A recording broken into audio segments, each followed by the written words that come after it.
Hey y'all, Austin here with Outer World Media. Welcome back to another book review, guys. I know the scenery is a little different. It is a little bit later here in the evening, and I need to get a couple videos knocked out. My wife is sound asleep, so I'm going to be doing this from the living room area. So let's get into it, guys. We're gonna start off with Louis Lamour's book number 4 in the Sackett series, and that is Jubal Sackett.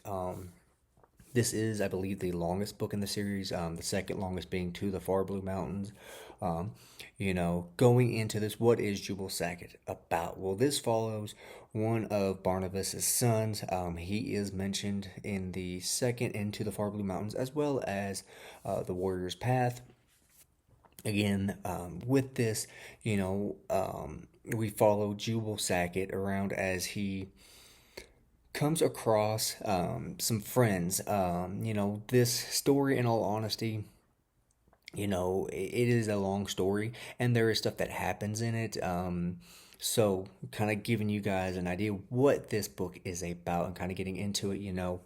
Again, we are introduced to Jubal, who comes across a Indian. We're not sure if he's friendly or whatnot. After some conversations between them, they kind of strike up a friendship of some sorts, and then they come across these other Indians from a different tribe, and they ask Jubal and his companion, "Hey, if you're heading this direction, will you please try to find this princess? Please try to find her and let her know I do not have very long left and whatnot." And so Jubal says, if we come across her, we will let her know.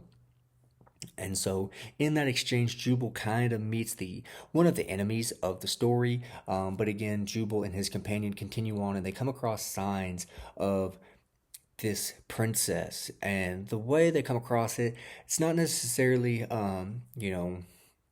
too convenient like how it would have been in the Warrior's Path, where it was just a little too convenient that Kim came across this girl in this other continent, another country. Jubal mentions just by happenstance, we stopped at this area and we kind of came across these signs in this area that seems to be that most people stop at. So it's a little bit more believable. But again, Jubal does come across this princess as well as the people that is with her and whatnot, and from there, the story just continues on. Jubal meets enemies, he meets friends. He comes across mummies in this story. There is and I had a little bit of an issue with one part of the story, and I will say at near the end. But again, this is for a big book. There is stuff that happens, but it doesn't feel like the big grand adventure that I expected in a book of this stature and this size. Again, I enjoyed it. I think, again, this book was more believable and easier to digest, as far as a little less convenient that this happened and this happened, versus, again, The Warrior's Path. That being said, it is a Louis L'Amour book. I love all Louis L'Amour books. I enjoyed it. This is definitely, so far, we're 4 books into the series completed, and I definitely see this being a series that, I will go back and reread. Some books probably more than others, but I do eventually see myself going back and rereading this series. So far, a couple small little things that I had to nitpick a little bit. There is a creature that is referenced in this book that is, Jubal explains as an elephant, and how elephants aren't in this area and whatnot, and that plays a part in this story. And I had a little bit of an issue with it. I'm not gonna lie to you guys.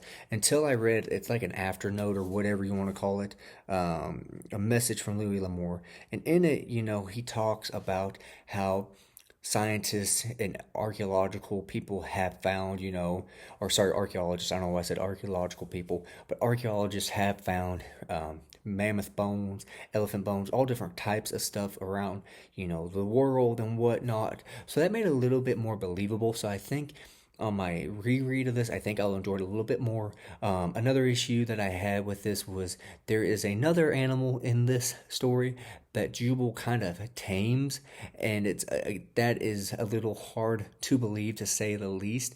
There is somewhat of a little bit of a supernatural aspect to this. It's not as prominent as, in like To the Far Blue Mountains, or,